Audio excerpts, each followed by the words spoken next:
Welcome to Wisdom Trek with Gramps. I am Guthrie Chamberlain, and we are on day 2380 of our trek. The purpose of Wisdom Trek is to create a legacy of wisdom, to seek out discernment and insights, and to boldly grow where few have chosen to grow before. In today's Wisdom Nugget, I'll guide you through the vast landscapes of biblical wisdom. Today we'll delve into Ecclesiastes chapter 7, verses 23 through 29 from the New Living Translation. These verses provide a profound exploration of wisdom, human nature, and the pursuit of understanding. Let's walk the path together as we uncover timeless truths that wisdom shares with us today. Ecclesiastes chapter 7, verses 23 through 29. I have always tried my best to let wisdom guide my thoughts and actions. I said to myself, I am determined to be wise. But it didn't work. Wisdom is always distant and difficult to find. I searched everywhere, determined to find wisdom and to understand the reason for things. I was determined to prove myself that wickedness is stupid and that foolishness is madness. I discovered that a seductive woman is a trap that is more bitter than death. Her passion is a snare, and her soft hands are chains. Those who are pleasing to God will escape her, but sinners will be caught in her snare. This is my conclusion, says the teacher. I discovered that after looking at a matter from every possible angle, though I have searched repeatedly, I have not found what I was looking for. Only 1 out of 1,000 men is virtuous, but not one woman. But I did find this. God created people to be virtuous, but they have each turned to follow their own downward path. Solomon begins this passage by sharing his personal pursuit of wisdom in verse 23 as he reflects. I've always tried my best to let wisdom guide my thoughts and actions, and I said myself, I am determined to be wise, but it didn't work. Despite his efforts, Solomon finds wisdom elusive. This honest admission underscores a critical truth. The pursuit of wisdom is a lifelong journey, often filled with challenges and setbacks.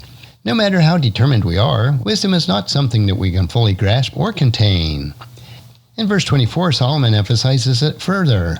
Wisdom is always distant and difficult to find. True wisdom often feels like it is out of reach, perpetually challenge us to keep seeking, learning, and growing. It is a humbling reminder that wisdom is not a destination, but a lifelong journey, a path that we must continually walk with patience and perseverance. Solomon's quest for understanding continues in verse 25. I searched everywhere, determined to find wisdom and to understand the reason for things. I was determined to prove myself that wickedness is stupid and that foolishness is madness. We see here that wisdom describes the relentless pursuit of understanding life's deeper truths and the nature of wickedness and foolishness. In his determination to uncover the reasons behind human behavior, the madness of folly reflects the profound desire to make sense of this world. However, Solomon's search also leads to some stark realization about human nature and temptation. In verse 26, he shares a sobering discovery. I discovered that the seductive woman is a trap that is more bitter than death. Her passion is a snare, and her soft hands are chains. Those who are pleasing to God will escape her, but sinners will be caught in her snare. This metaphorical language highlights the dangers of succumbing to temptation and the importance of living a life that is pleasing to God. It is a powerful reminder that wisdom includes recognizing and avoiding the pitfalls that can lead us astray. As Solomon continues his reflection, he draws upon some significant conclusions in verses 27 and 28. This is my conclusion, says the teacher. I discovered that after looking at the matter from every possible angle, though I have searched repeatedly, I have not found what I was looking for. Only 1 in 1,000 men are virtuous, but not one woman. These verses, though controversial and challenging, need to be understood from the context of Solomon's broader search for righteousness and virtue. Solomon's statement about virtuous men and women reflect his frustration and the cultural context of his time. It is essential to recognize that Solomon is expressing his personal observation and the difficulty he faced in finding true righteousness and virtue. This should not be taken as a sweeping judgment, but rather as an expression of his experience and the rarity of finding true virtue in a fallen world. In the final verse in this passage, Solomon provides a key insight into human nature. He says, But I did find this. God created people to be virtuous, but they have each turned to follow their own downward path. This verse encapsulates the essence of Solomon's observation. God's original design for humanity was one of virtue and righteousness.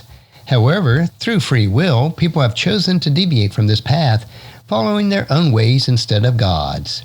This deviation from God's intended path is the root of much of the folly, wickedness, and suffering that Solomon observes.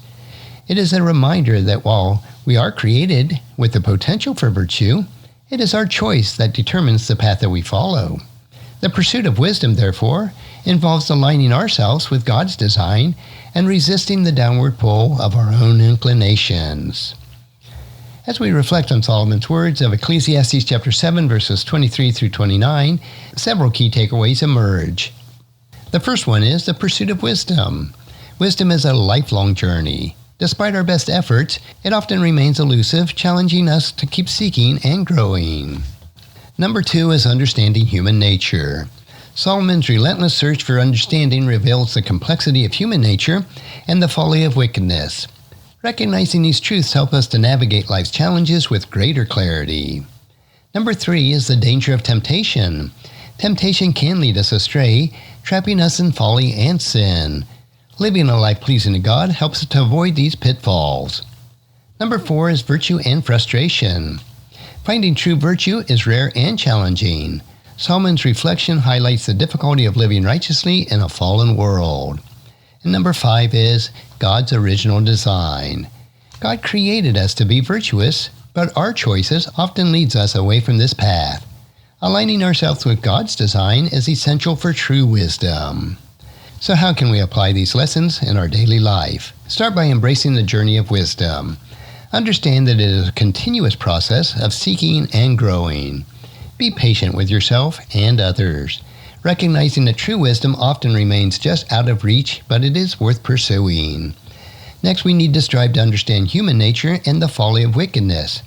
Reflect on your own behavior and motivations, seeking to align them with God's wisdom. Recognize the dangers of temptation and take proactive steps to avoid it. Live a life that's pleasing to God, knowing that this is the path of true wisdom and fulfillment. Value virtue highly, but don't be discouraged by its rarity.